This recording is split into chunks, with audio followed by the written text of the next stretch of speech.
Okay, ngayon, Sir Janier, moving on sa ating next question. Marami kasi tayong aspiring entrepreneurs, pero natatakot sila mag-risk, no? So, ano yung pwede niyong masabi or advice sa kanila para ma-boost ang confidence nila para magsimula ng negosyo? Alam mo Sir Glench talaga, normal lang marinig natin yung word na risk 'no, Yes. at wala namang tao magte-take ng risk kung walang word na risk, wala namang hindi magte-take ng risk kung walang risk.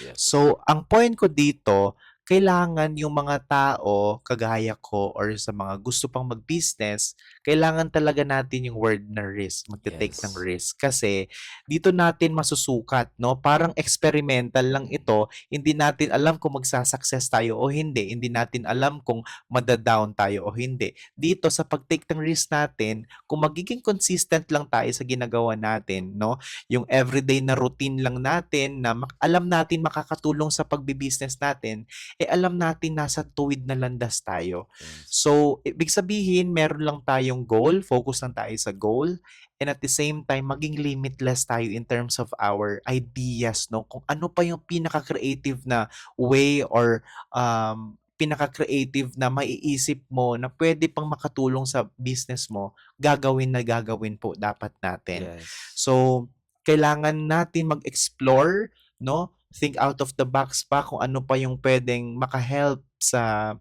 ng pag-grow ng ating business, especially ngayon na napaka-challenging sa dinami-rami ng competitors kagaya sa amin. Hindi lang kami yung nagbebenta ng mga iPhones dito sa amin, no? Pero dito pa rin sila nagsistick, no? Dito sila pumupunta sa amin sa lowest price, no? Yun yung branding namin, lowest price sa Pinas.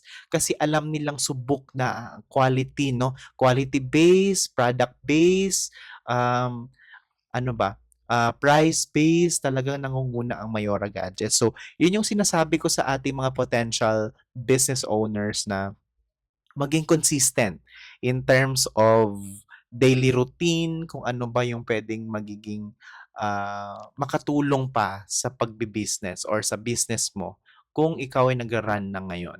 Okay, so in short, Sir Janier, um, maging risk taker tayo, 'di ba, Maging in risk business. taker Kasi tayo. one of the things that I cannot for di ko malimutan nung entrepreneurship namin nung high school, sabi nung teacher namin sa entrep, "You should be a risk taker."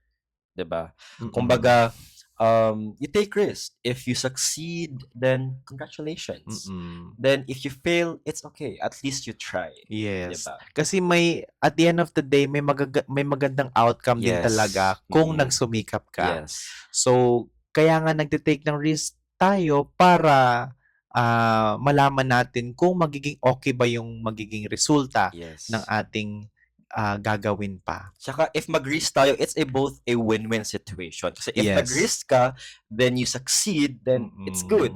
Then, however, if you risk, then you fail, then that failure is magamit mo siya on the future for Yes, improvement. oo. 'Di Parang ba? kumbaga sinasabi nila na lesson learned. Yeah, lesson Okay, learned. so kung nagkamali ka dun na part, eh Mm. made-develop mo pa Yes. pagdating ng panahon. Mm. So napakagandang experience na naman 'yan. So nagkaroon ka na ng mga experience na ganyan, Mm. magagamit mo naman sa susunod na Yes, that's generation. right. Eto, Sir Junior, kung may isang actionable tip kayo na pwedeng gawin ng mga nakikinig ngayon, whether in marketing, in budgeting, or operations, ano yung pwede mong mai-recommend para mapalago nila yung negosyo nila? Kung magsa-start talaga kayo ng business, sinasabi ko lang sa ating mga potential business owners din na nakikinig tonight, no, na mag-focus lang sa kung ano yung gusto mong ipakita or kung paano mo pinakilala yung business mo. So yung routine mo dapat consistent ka, tapos dapat kung ikaw mismo yung nagbe-business, dapat doon ka lang.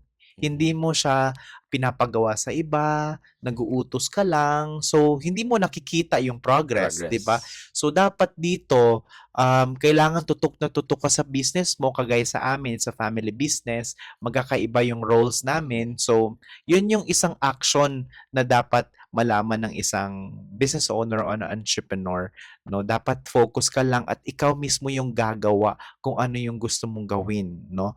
Para at the end of the day, alam mo kung paano nagsimula, ano yung naging progress, paano ba yung pinagdaanan mo, and at the same time, yung outcome nanggagaling din sa pinaghirapan mo. Okay. So, salamat po, Sir Janier, no, sa mga tips, words of encouragement na binigay mo tonight. So, bago tayo matapos, Sir Janier, last na po, ano ang isang inspiring message, no, na gusto mong iwan para sa ating mga business owners or sa mga taong gustong magnegosyo? Ang isang masasabi ko lang, Sir Glench, 'no, sa mga nakikinig tonight, 'no, I think go lang ng go. Yeah, go lang ng go. Kasi, kapag pinigilan natin yung sarili natin at halimbawa sa daan, merong naka-park, siyempre hahanap ka ng ibang way, Way. 'di ba? So, kapag pinigilan natin yung sarili natin na masa-stuck lang dun, walang magiging magandang outcome.